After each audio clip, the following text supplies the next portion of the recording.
L'intelligence artificielle n'a pas les mêmes avantages que l'avocat, c'est-à-dire qu'un avocat, vous allez lui donner quelque chose, il va le garder pour lui, alors que là, l'intelligence artificielle va se dire « Ah cool, merci beaucoup des données d'entraînement, je vais m'entraîner dessus, je vais voir ce que je peux en faire, je vais le partager avec mes potes et je vous reviens ». Et donc ce côté-là peut déjà être assez désagréable. Et le côté encore plus critique, imaginez que vous êtes devant un tribunal. Un tribunal pourrait parfaitement demander à ChatGPT de fournir les données et de dire, bah voilà, là, c'est quand même un truc grave, est-ce que vous pouvez me donner les données? L'avocat, bien évidemment, a le secret professionnel, mais que ce soit Anthropic, que ce soit OpenIA ou tous les autres, en fait, aujourd'hui, ils n'ont ni secret médical, ni secret professionnel. Donc, au cas où vous avez quelque chose qui est un peu plus grave, faut juste vous dire que c'est pas comme si vous parliez à votre avocat ou à votre confident. C'est le psy, vous allez lui parler, il a le secret professionnel et ChatGPT, à la limite, s'ils veulent le publier demain, ils anonymisent un peu pour vous faire plaisir et encore, ça s'arrête là.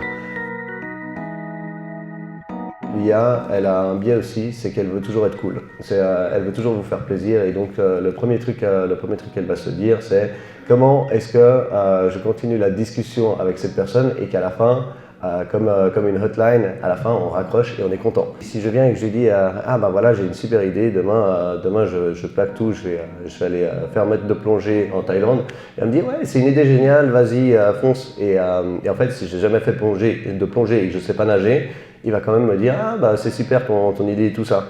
Et donc oui effectivement il y a la manière de poser la question. Ou si aujourd'hui on vient et qu'on dit c'est mon idée, c'est ma super idée que j'ai depuis toujours et j'y crois à fond et c'est trop cool, à aucun moment il va challenger parce que en fait c'est pas la question qu'on lui a posée, on lui dit j'ai une idée trop cool et il dit j'ai compris ton idée, elle est monstre cool et maintenant on va en parler.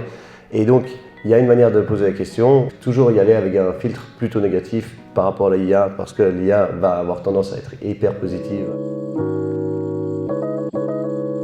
Ce qu'il faut savoir, c'est que je ne cherche pas la réponse par rapport à la question de est-ce que c'est une bonne idée. Je cherche à savoir comment est-ce que je peux tester, comment est-ce que je peux tester un produit. Et là, même s'il n'y a pas grand-chose, on peut toujours avoir des moyens de tester et justement grâce à l'intelligence artificielle, on peut tester beaucoup plus rapidement qu'avant et beaucoup plus simplement qu'avant. Comment est-ce que je peux rapidement tester ce qui marche? Quels seraient les indicateurs de performance que je vais mettre pour me dire ok, ce produit, j'investis à fond dedans, j'y vais, ou quels sont les indicateurs pour me dire ben voilà, ce marché, il n'est pas prêt et c'est trop tôt.